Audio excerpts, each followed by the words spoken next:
Recording started. Okay, everyone can see this, right?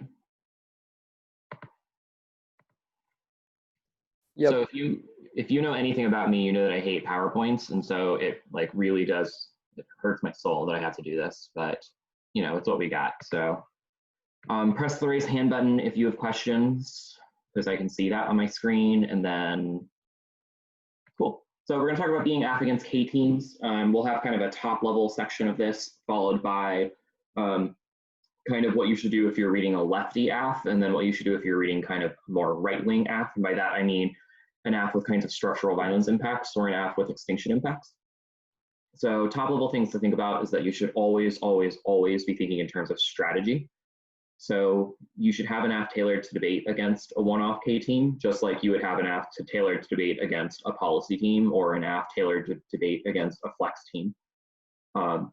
So you should have a particular 1AC that is supposed to be for these teams.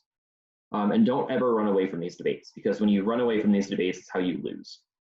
And by that, I mean that there's just this weird kind of epidemic in high school debate in particular, where teams just want to go for the no link arguments against a critique, when it's like the K just like so obviously links to your affirmative. And this is true like 99% of the time. And so it just, I literally do not think that I can think of a single time where I have judged a high school debate where a team has read, no, I can think of one time where I've judged just a high school debate where a team has read a one-off critique and the affirmative has successfully gone for the no link strategy. Because it's just like not very strategic, it's not offensive. Teams will get to re-explain their links in the block. It's just like the no link strategy is not a winner. And so you should not be running from this debates, because that's how you lose. So what I mean to say here is that you should be saying your thing and you should be defending it, right? Say your thing and defend it. You've read a 1AC, it is carefully crafted to defend the things that you think are true about the world, right? Say that you're right about how the world works, that they're wrong about how the world works. And also do not run from reading a plan. If you're a team who normally reads a plan, don't suddenly not read a plan.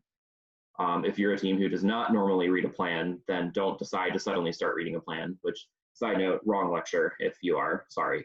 But, you know, do your thing, right? And do your thing as well as you can. Other thing is that you should stake out the reasonable ground, right? Stake out the reasonable ground. It's really, really easy to be reasonable if you are just kind of smart about crafting your affirmative. And this is true with both kind of a lefty AFF and a kind of more righty AFF, and we'll talk about what that looks like strategy-wise as we're going along here. But like, if there's, you'll notice that I say this word reasonable like 17 times in this elective, because that's really what you need to think about is, how do I be reasonable? Because more than likely, what the K team is going to say against you is not going to actually be reasonable if you like sit and think about it for 10 minutes. And so you want to be able to exploit that yourself.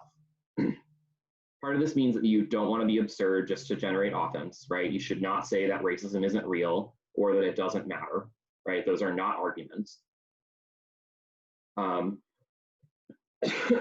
should you say like the thing that they're, nor should you like try and impact turn in a particular oppression, right? Also not an argument, right? But if you stake out the reasonable ground, you should be in a pretty good spot. K debaters, by and large, tend to be pretty lazy. And when I say that, I mean that in two ways. I don't mean like K debaters are stupid, but I do mean two things here. Number one, that, oh man, this just, everyone likes doing long overviews now. Just like, everyone's just like, screw the line by line. I've just got an 8-minute long overview, and that's what I've got for my 2NC, which is just absolutely silly and just so absurd, because it becomes like, it's so much easier as a 1A, right, who's prepping your 1AR to stand up after a block and just say, okay, well, I'm just going to line by line this 6-minute long overview, because this team has put every argument that they need in the overview. And then, you know, they've used the last 2 minutes on line by line to just say, that was in the overview, right? They say extinction first, that's in the overview. They say framework, that's in the overview, right? Like, just, the 1A's life is so much easier in the world where the negative team is just like, I'm not going to do line by line. I'm not going to kind of hide my arguments and embed them within the things that the affirmative has said. And instead, I'm just going to kind of ramble for a while. And so exploit that, use that to your own benefit. When they have a long overview, line by line the overview, right? Your job will be so much easier as a 1A. I would also guess that for the most part, these K debaters have not so sure about what their theory really says or how it works in terms of the world. This is less true than the long overviews rant that I just gave, but by and large, particularly with teams who talk about kind of high theory arguments, either have not read the literature or have read it very sparsely or exclusively for a debate context, which means they're not thinking about it in terms of overall comprehension. They're thinking about it from the lens of, how do I make this an argument? Which means that if you know things about their theory, it becomes a lot easier for you to stand up and say, actually, K team, you are incorrect about what this thing says, or you are incorrect about how this thing works in terms of the real world or in terms of the affirmative, which makes your job so much easier as the AF. So really what this point is supposed to say here is take the time to think about what the theory is, right?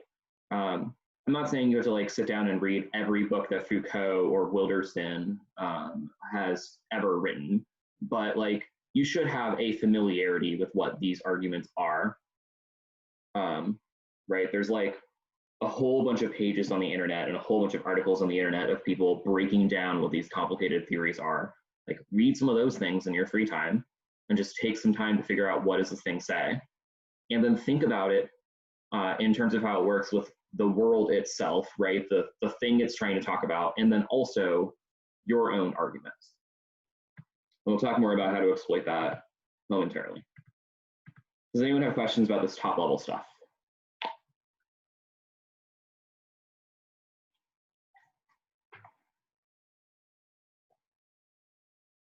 Okay, so we'll move on and talk about how to deploy kind of lefty acts. The first thing you need to, when I say lefty acts, what I mean is an affirmative that focuses around a particular form of violence, right? So when I say a particular form of violence, I don't just mean like racism broadly or heteronormativity broadly. I mean, the best lefty acts will take a specific instantiation of that violence and talk about it in terms of a material consequence, right? So the disparate impact affirmative that was read on the college healthcare topic a couple years ago, which was by and far the most common affirmative against critical teams, said that there's instantiations of racist discrimination in the healthcare system. Here is a particular material way to resolve that specific instance of racial discrimination, right? That AF did not stand up and say, we stop all of racism, nor did that AF stand up and say, you know, people who read that AF didn't stand up and say and talk about racism broadly. They talked about racism in terms of discrimination within healthcare systems, right? Or there was a legalization topic a couple years ago. My partner and I read an affirmative about prostitution, and we said that violence against prostitutes was the particular form of violence that we attempted to resolve, right? And so it's a specific form of violence, and the better lefty affirmatives will make that specific because it gives you more inroads to solvency, and it allows you to say, here is a material instance of your kind of, or a material instance of a kind of broad immaterial, I don't know if immaterial is the right word, but a kind of broad thesis of violence. And basically what I'm trying to say is like the more specific, the better, right? So a particular form of violence. And then number two is defend that epistemology, which we'll get into in a second.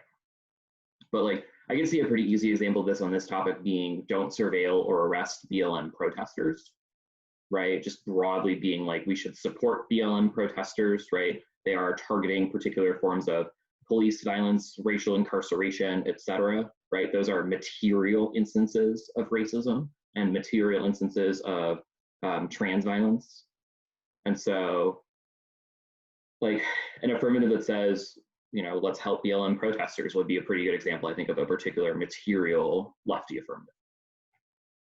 Other thing to think about with these is that you want them to be simple, but also techie and very law focused. When I say law focused, I mean, you want to have a good defense of, if we repeal this law, or if the government were to do this particular thing, then it would resolve this violence that we're talking about. Because number one is, or A, I guess, is that it gives you a good defense of the law, which is really important this year because the abolition critique is a thing. B is that it gives you great solvency cards. A whole bunch of K teams will get away with reading these kinds of critical circumvention arguments. By that, I mean, they'll say, here's our theory about how the world works. If that theory is true, then it means that your affirmative never actually quite solves. Then it means like the government or civil society or someone who's terrible will do what they can in order to circumvent the affirmative and basically just beam us back to the status quo, even in the world where the literal policy of the AFF happens, which means, vote neg on presumption because the AFF doesn't do anything, or it means the K outweighs the case. If you've got a really particular specific solvency mech, then you're able to resolve these questions really easily. And so you want this solvency mech to be really techy and really law focused. Actually, let me back up and talk more about this defending that epistemology kind of thing. The idea of this is to say, we have a particular approach to the world. That approach to the world is a good one, if not the best one, right? So the first point here about focusing around a particular form of violence was about the kind of material instantiation of what this lefty AFF looks like. The second point about defending that epistemology is where you kind of start to stake out more of the theory kinds of components. So another example is last year, a team that I was working with liked to read an affirmative about giving native tribes their like sovereign authority over their lands. And that affirmative had a particular form of violence, right? We said sovereign authority over land was really, really important. But we also would read cards that talked about the theory of settler colonialism, or the kind of theory of how anti-native violence interacts with anti-Blackness, for example. And we would say that approaching those questions from the lens of settler colonialism is the correct move, right? And so this defend that epistemology argument here is really like, have defenses of your theory, like get into that literature where you're talking about, here's what my theory says, or here's what my, what people from within this kind of theory say versus people from within the other kinds of theories, right? And say that you're right about how the world works. Remember, stake out the reasonable ground, you are correct about how the world works. Cheat a little bit, but not a lot. And by that, I mean, there's this idea of a paradigm shift, which I think is pretty useful. If you've ever worked with me before, you've probably heard me ramble about this, but a paradigm is almost kind of like a worldview, or a way of kind of coming to understand or comprehend the things around us, right? How do we kind of know, or how do we kind of interpret the events that surround us? And so that's our worldview, basically, right? So a paradigm shift would say, let's look at the world differently, right? Let's look at the world differently. And I think that you can get away with these, and still, you can get away with having a paradigm shift and still be a topical affirmative if you're reading your affirmative correctly. So on the climate topic a couple years ago in college, there were a couple pretty good teams who read an affirmative about needing to, about the US affirming its ecological debt, which basically just means the US recognizes that climate change and environmental devastation, broadly speaking, is our fault, right? Like, as the kind of leader of the Western world, we have, we industrialized, and then we convinced a bunch of other people to industrialize, and we push a lot of environmental violence onto non-Western countries, And so we should recognize that it's our fault. And part of that recognition then means that we do something about resolving that. And by doing something about resolving that would require that the US radically decarbonize, help non-Western countries facilitate their shift towards a decarbonized economy, get rid of a bunch of polluting factories and stuff that exists in these non-Western countries, et cetera, right? So it was like a really, really massive policy change, right? If the US were to affirm its ecological debt, there would be a huge shift in how the United States works. And as a result of that, people would quite literally be forced to think differently about how the world works, right? So like Trump may still be in office, but Trump no longer, like quite literally, illegally, no longer has the authority to say, okay, well, I think that he has the authority to say, I don't think climate change is real, but he doesn't have the authority to say, here's something that we should do because climate change isn't real, right? And so that like passing that policy meant that policymakers were forced to think about doing policies differently.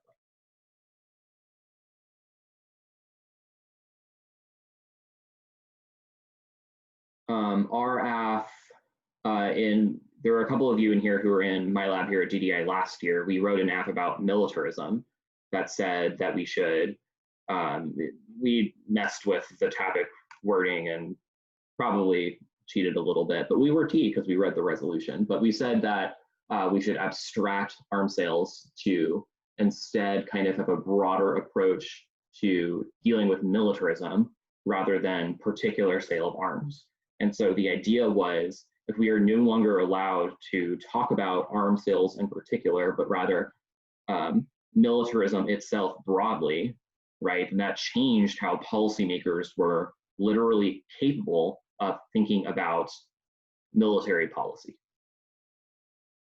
Does this idea of paradigm shift kind of make some sense to you all? Right, so it is kind of a mindset shift, right? But it is one that is in effect of a policy rather than a kind of fiated implementation like a non-topical affirmative would like to do. And so that's what I mean by cheat a little bit, but not a lot, right? Is like, you are, when you read this kind of affirmative, people are going to say that you're not topical because they're not going to understand that this paradigm shift is an advantage rather than a fiated action of the plan. But it's not really cheating. Okay, next part here is don't change based on what the negatives critique is. So I kind of talked about this a little bit before with the epistemology thing, but there are theory style cards that will defend your approach to the topic. And there are a whole bunch of nerdy academics like myself who like to do research from, here's the perspective that I really like, here's a perspective that another author talks about. How do I kind of talk about those things together, or how do I defend my approach against what that other person says? Like, there are people who just like write these things all the time, right? Like the set call literature versus anti-blackness literature, for example, is like superbly robust, right? So is all of the like queer theory versus any kind of critique literature that we talk about here. And anti-blackness versus any kind of other critique that people talk about in debate is like just absurdly good, right? So like read those cards. Those are good 2AC permutation cards, and those are good 2AC alternative takeout cards, right? So don't radically change your AF based on the negs critique, i.e. if you want your lefty AF to talk about settler colonialism, don't suddenly decide that your lefty AF is now about anti-blackness because you're debating an anti-blackness team. And then the strategy that you always want to keep in mind is really what you're saying is our AF is good, your K is bad because it is not our AF. Right, like we'll talk about kind of what the 2AC looks like in just a second here, but that really is your strategy at the end of the day. Is our AF is good, your K is bad because it is not our AF. Again, you're reasonable, you've got the smart thing to say. Dave said the silly kind of absurd thing because they're trying to generate competition. Right, our AF is good, your K is not reasonable. I guess before we get into the 2AC things, does anyone have questions about these things?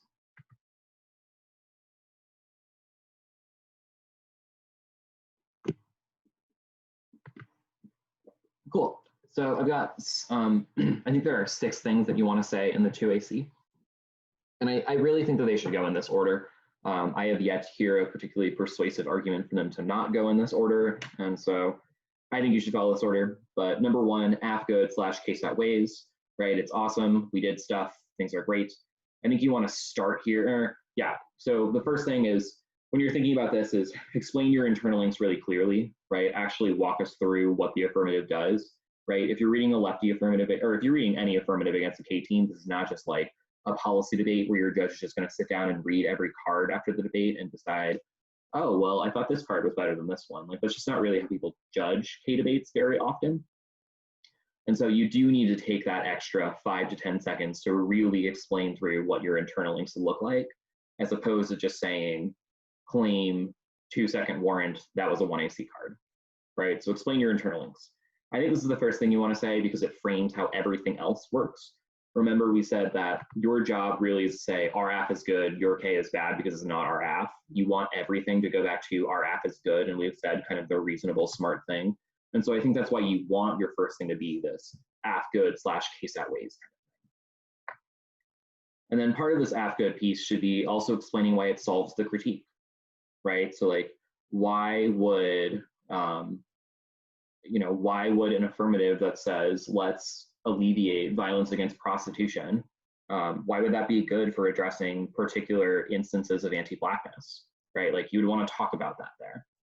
And really, that's true of any, I think, just any time that you're affirmative debating against something that has read an impact on the negative, so any critique or any disadvantage or any case turn, like, I think one of the first things you want to say always is case solves that impact, but it's particularly relevant when you're debating against a one-off critique, because they are going to go for our alt solves your AF, right? They are going to go for this argument that their alt solves their AF or solves your AF. And so you want to be able to get back on that before they do. Number 2, framework. I put this in quotes because I think that this is all that the 2AC needs to say on framework. There are people who disagree with me. I won't lie to you all. I am less persuaded by any framework argument than most people who judge clash debates.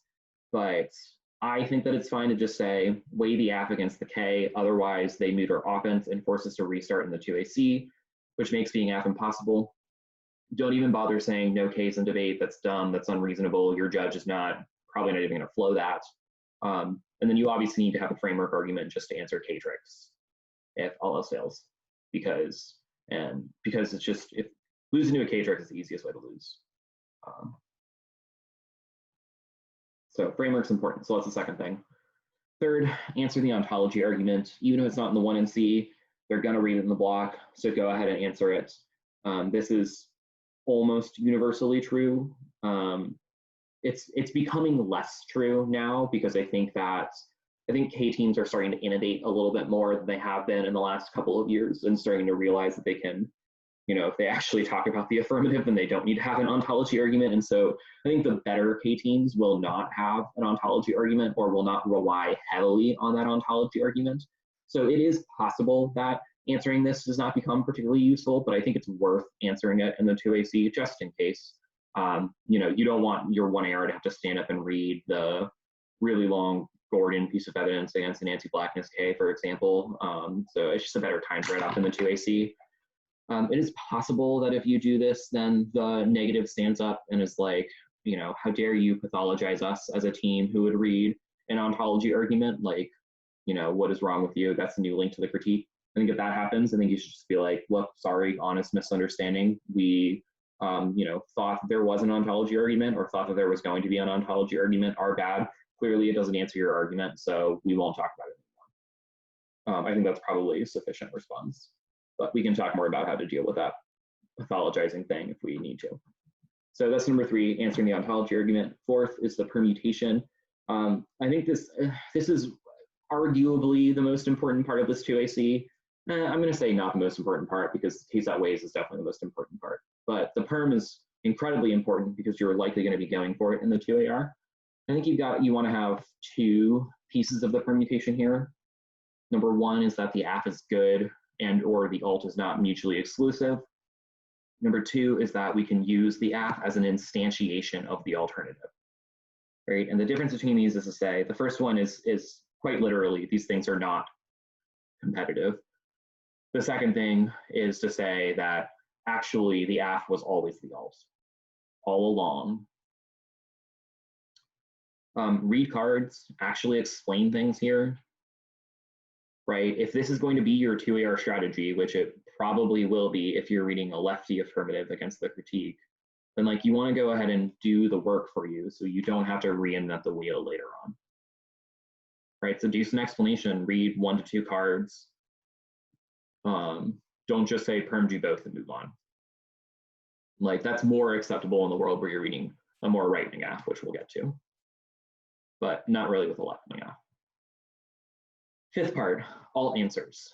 And alt answers are important. They're sometimes difficult to think about, but if you're thinking about what these, if you're following along with the other suggestions that I've given above, i.e. know what their theory says, know what your theory says, know how these things interact with each other, know how either of them interact with the world, etc., those kinds of things, then figuring out alt answers becomes a lot easier. And I think there's really kinds of 3 categories of alt answers, but so there's like 2 categories, and then the second category has 2 subcategories, so however you want to word that. First one is that the alt is bad because it doesn't do the AFF, right? AFF is good. Remember, we've said before that that's like your primary thing. AFF is good, alt is bad because it doesn't do the AFF. And if it does do the AFF, then it's cheating, i.e. floating picks are bad for debate. Number 2 is that it's bad for external reasons, and I think that there's 2 ways you can go about doing this. The first one is that it turns the critique, right? So whatever the alternative action is, makes things way worse for the theory that they are talking about.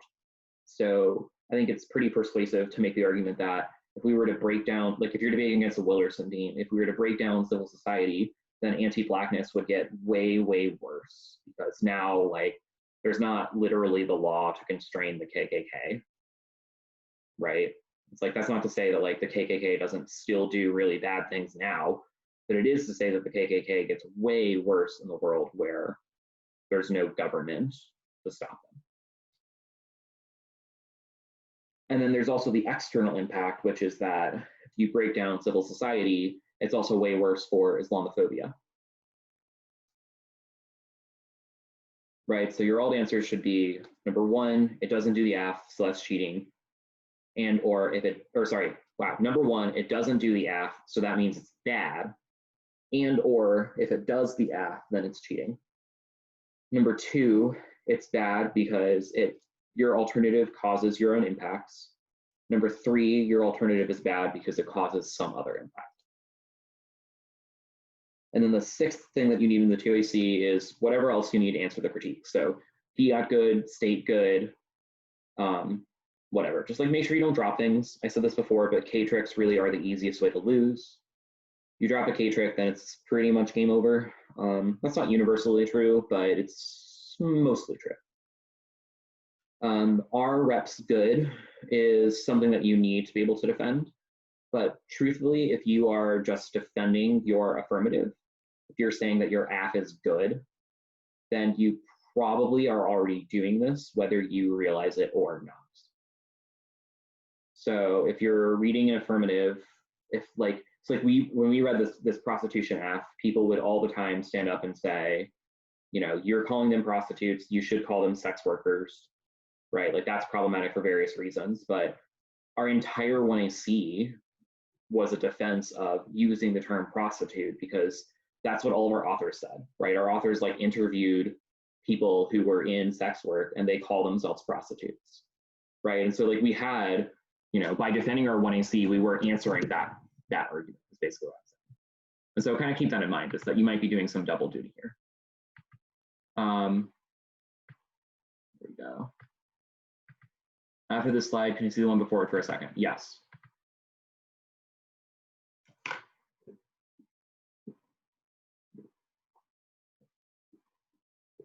This is also being recorded. It'll be on YouTube too. Does anyone have questions about these 6 things?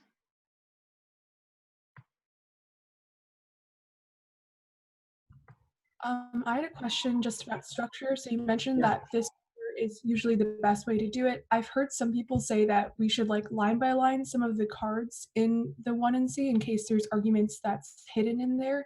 Like, what do you think is the best way to like reconcile those two strategies? So I wouldn't think about it in terms of line by lining. So the problem with line by lining the 1NC is that it mucks up the flow because now you've got things in kind of a weird position. And remember, the neg's just going to stand up and ramble in their overview anyways. And so you want your 2AC to be incredibly organized so that the 1AR can stand up and extend that kind of organization. So that's problem one. Problem two is that when you line by line the 1NC, almost always that lends itself to people going for this really silly no link strategy, which is just like not really going to work. Number three is that if the point of line by lining the 1NC is that you want to try and catch things, right? You're like, oh, what about this weird little, K trick embedded within the piece of evidence? It's like, I don't think line by lining the 1NC fixes that. Like if you're going to catch the K trick, catch it and just make it part of this number 6 that you've got. But like line by lining the 1NC doesn't mean that you're gonna resolve that concern. And so like obviously read the 1NC cards, right? Like understand what their arguments are, and then put those, I think instead of line by lining the 1NC, put those within the pieces of, or these 6 pieces where they make the most sense. Right, so if you've got, if they do have some weird embedded link argument that you're just like, this is a silly link argument, maybe you do put that as part of your perm explanation, right? Or maybe you put that as part of, I don't know, like your alt explanation, right? Like their alternative doesn't actually solve this link argument. Or if it does, that means the alternative is bad because this link argument is bad. Does that idea make sense? Yeah, thank you. You're welcome. Other questions?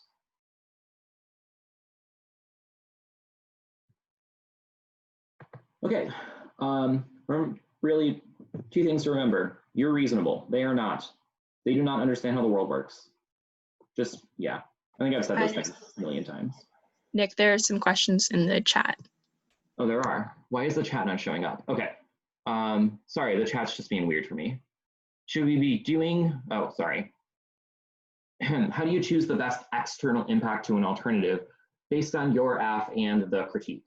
The way you want to choose that is by doing research. You should be looking into what are people saying about this theory, and like cut the best cards for it, right? Just the same way that you would with any other argument, really. Should we be doing the no link work under the permutation? So kind of 2 thoughts here. It's like the permutation is not a question of a link argument. The permutation is a question of the affirmative and the alternative, right? So just like, side note, pet peeve, everyone messes this up. It's just like, if forwarding the perm does not answer the link, and forwarding a link on the negative does not answer the perm. Just when people stand up and are like, they say permutation, we have links, that's just not an answer to the perm. Just not, because you could still win a link to the permutation, but it is possible that the affirmative and the alternative can still be combined in some way, shape, or form. And so that's kind of like a side note ramble thing to say that, like, no, but when you do the permutation, people are going to understand what you're saying as a kind of no link argument. And so you do need to, in a way, insulate the perm from that, right? So you should kind of forward this claim that even if they win a link argument, the perm is still preferable. Truthfully, just like, I don't think that forwarding a no link argument is particularly persuasive against almost any critique. Like, even when we, the examples that I gave you all before of this disparate impact AFF, right? Like, the AFF said, let's stop a tangible instance of racist discrimination in healthcare systems, right? Like, we still were not going to win a no link argument to an anti-Blackness critique, because it's just like, we use civil society. We said the court system was redeemable. Just like we aren't going to win a no link argument. It's just impossible.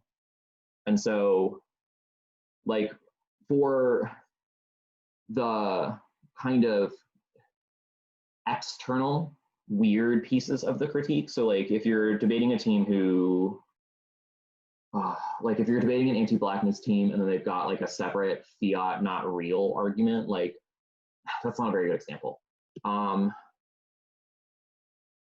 guess what I'm trying to say is if they have pieces of the critique that you can actually forward a no link argument for reasonably, then I guess go for it. But like, I don't even think it's really worth wasting your time a lot of the time to really spend time doing a no link argument. You have to either internal link or impact turn the links, right? Like, yes, the affirmative says fiat is, the affirmative defends fiat, right? We cannot stand up and say no link to a fiat argument. We think fiat is good.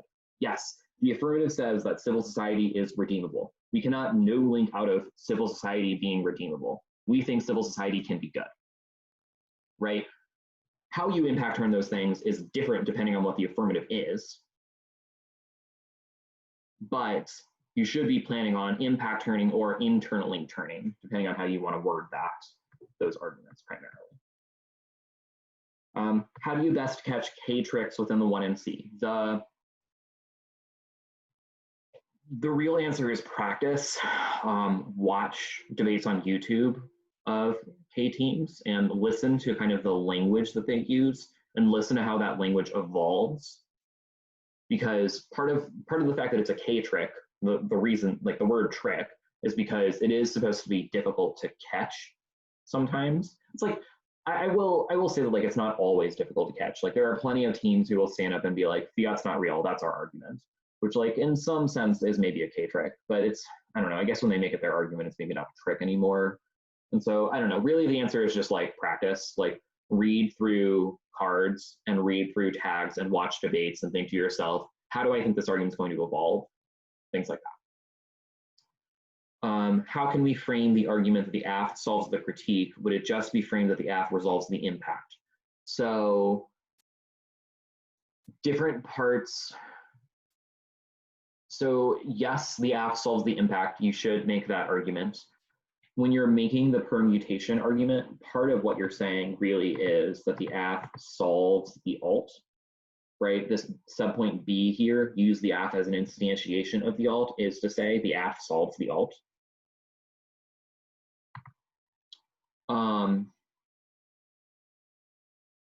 If you're doing this kind of paradigm shift stuff, then you might be able to say the AFF solves the link or the AFF solves the impact to the link.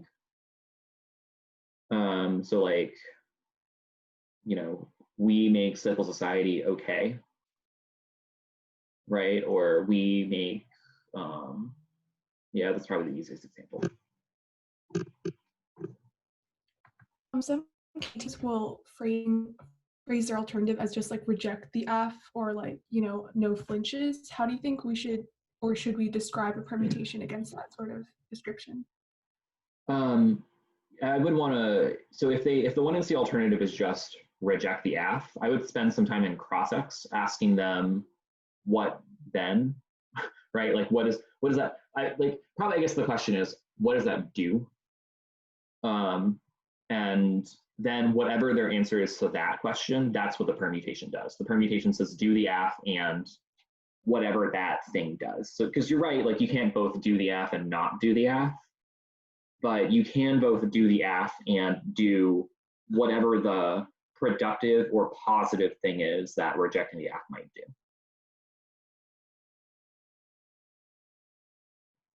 Do we have other questions or any follow-up questions?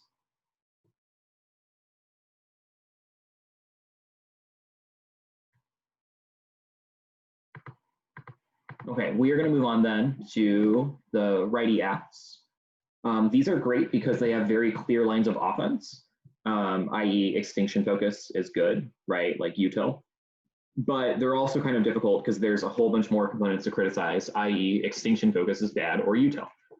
Those are things that you don't have to deal with as much with the kind of left-wing affirmative. But the way that you approach these right-wing affirmatives are still the way that you approach them strategy-wise are still pretty much the same as kind of lefty affirmatives. You still want to be reasonable, you still want to stake out your ground, and you still want to defend it.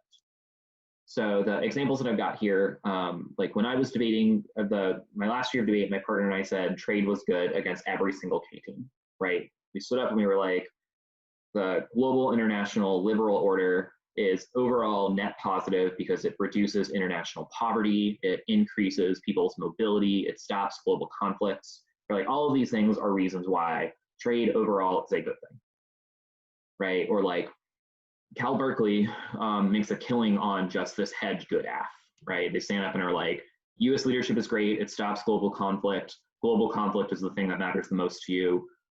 If the US goes down, there will be transition wars, and that will make things way worse for your K impact, right? But again, it's staking out that reasonable ground, right? There's no point in time where Cal Berkeley or where I stood up and said, you know, this means that your thing just doesn't matter, right? Or like X impact or X violence is not an impact. Like no, like people don't say that, right? People are still like, here's our reasonable thing. We understand how the world works. We'll defend it. So the 2AC, you'll see that these 6 pieces these are the same 6 pieces, but they have some slight differences between them. So start again with AF good. It's awesome. We did stuff. Again, explain your internal links clearly. You want to start here because it frames the rest of your affirmative, the rest of the debate. This is particularly true with kind of the right-wing affirmatives because your strategy, again, your strategy is also going to be AF outweighs. Your strategy, instead of thinking about your strategy as AF is good, like we do with the left-wing AFs, you think of your strategy as AF outweighs. And that is true because of utilitarianism. Utilitarianism, as we use it in debate, is this idea. So utilitarianism in reality is this idea about the greatest amount of good for the greatest number of beings. In debate, we emphatically suggest that utilitarianism means saving the most amount of lives because being alive is the ultimate good, is what we say. And so an affirmative that says that they stop extinction should, according to a utilitarian framework, outweigh any critique that does not claim an extinction impact. And most critiques, not all of them, but a decent amount of critiques will not claim an extinction impact because they like to read this extinction focused bad link argument. And so util is like key. Right, if you win utilitarianism, then you should win this affirmative. And also obviously explain why it solves the critique, right? Like with our trade affirmative, we used to say that absent global trade, anti-blackness gets way worse because poverty disproportionately, because of a system of racialized violence, poverty tends to disproportionately target people of color, in particular Black people. Or the hedge AF oftentimes says that transition wars means that the US goes down fighting, we turn into a more fascist state, and just like, you know, people, it's worse. Also, by the way, just like the literal process of dying in a nuclear war is like just absolute literal hell. Like, I don't know if you all have ever seen the pictures of people at Hiroshima, but like they are terrifyingly, just terrifying. Like people with like arms growing out of their back, like just like it's so terrible. I don't think I can describe how bad it is. And so I think there is a pretty reasonable argument that dying in a nuclear war means that structural violences are dramatically exacerbated, right? Because a bomb drops, it certainly kills a lot of people immediately, but then there's also a kind of radiation radius that people are stuck in, and then people slowly die from their skin melting off or from like their blood boiling from radiation poisoning, and it's real bad. So util/AF solves turns the critique. 2, framework, same thing we said before. It's literally the exact same thing written down here. Again, don't say no Ks. You do need this to beat the no AF style trick. 3, answer the ontology claim. Same thing, even if it's not in the 1 and C, it probably will be in the block. 4, permutation. This does end up being a little bit shorter than it does with the lefty affirmatives. And that's because you're likely not going to go for this argument because your impact turn to the alternative is going to be a bit stronger and a bit more embedded within the 1AC, i.e. if you stand up and say that hedge is a good thing, or that trade is a good thing, then you have implicitly suggested that civil society is a good thing, right? Because like US leadership, because US leadership hegemony cannot exist in the world where civil society doesn't exist because the United States doesn't exist anymore, right? So the permutation makes a lot less sense with these right-wing affirmatives because it becomes a lot more difficult to say, hey, RAF is an instantiation of the alternative, or hey, RAF and the alternative can actually be combined together. It is still theoretically possible, like you could win a permutation, but if you're reading an extinction F, it's not really the strat. I would not prioritize going for perm. I think when I read this trade AF, I don't think we ever extended the perm even into the 1AR. I think that's pretty normal for these kinds of permanents. Alt answers are, again, where things start to get a little bit more different, right? The alt is bad because it doesn't do the AF is good. And part of this is that the AF is almost explicitly an impact turn to the alternative, right? Again, if you said that hedge is good in the 1AC, and they have stood up and said, burn down civil society, then they have stood up and said, hedge should not exist because hedge cannot exist without civil society. Remember the bad for external reasons, right? Turns the critique, you've got this external impact. And then whatever else you need to answer the K here, right? Fiat good, state good, RREP's good. RREP's good in this instance is a little bit more straightforward because you are not beholden to, it's a little bit more straightforward because it's again, a little bit more implicitly defended within your impact scenarios, right? Like the people who talk about why US leadership stops global conflict have already taken a utilitarian perspective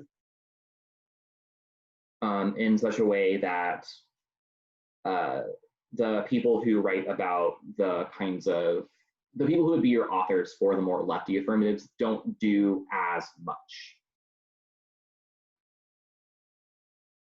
And so RREP's good. Remember, your strategy really is just going to be case outweighs because extinction, your alt is bad because it doesn't do the AF. You might impact turn the critique, it depends on it. Like don't impact turn anything that's about an identity, right? Don't stand up and say any of that stuff. Remember, we talked about that at the beginning, that's not a reasonable thing to say. But you could say like capitalism is good because it on balance has helped society, right? Like when we read this trade F, right, we were saying capitalism good in the 1AC. And so we loved debating teams who said cap bad against us because we were like, well, we read 9 college times are 9 minutes. We read 9 minutes of answers to this K in the 1AC, thank you. Or like if you're debating a security team, you should probably say security is good. Right, notice how you can't no-link that. You can't be like, no, we didn't securitize. You should be like, no, we securitized correctly because these threats are real and they are terrible. But obviously do not impact turn things that talk about identities or about particular people. Okay, that's all the things that I have to say. Obviously not as much detail for the right-wing AFT section, but that's just because a lot of it I think is repetitive from the left-wing AFT section. The real big thing that you want to remember separately is that right-wing is going to be more case outweighs, you need util, you need extinction impacts. Left-wing AFTs are not going to have those pieces.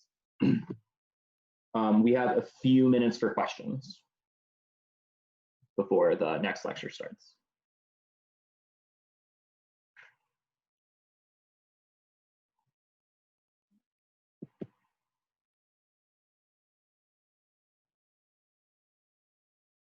Okay, well, if you all think of any questions for me, oh, someone's wrote something in the chat.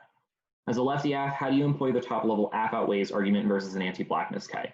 Number one, materialism comes first. It's all about material violences, right?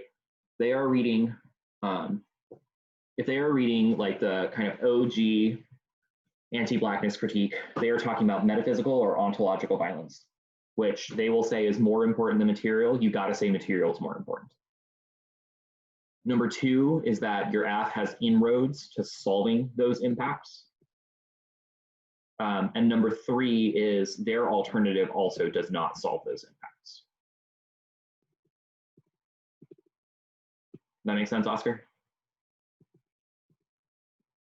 Yep. Thanks so much. Yeah.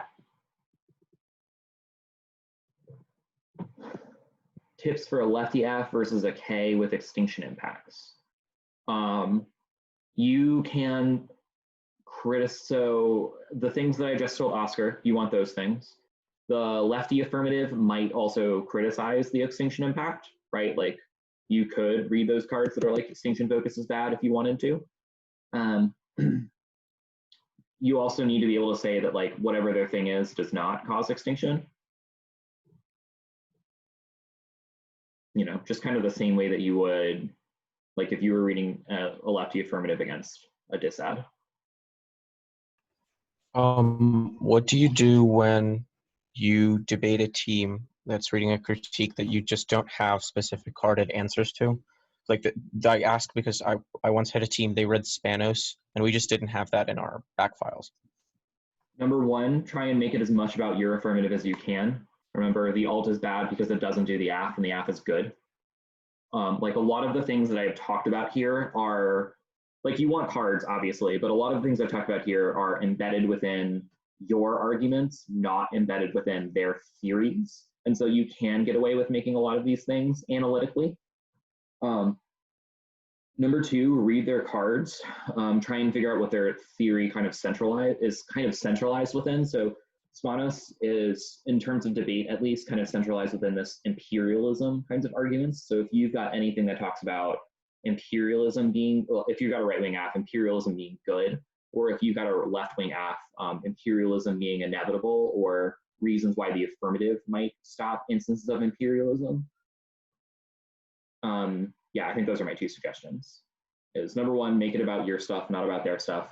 Number two is think about what the argument is making, even if you don't have stuff about the particular author or this particular, yeah. Thank you. You're welcome.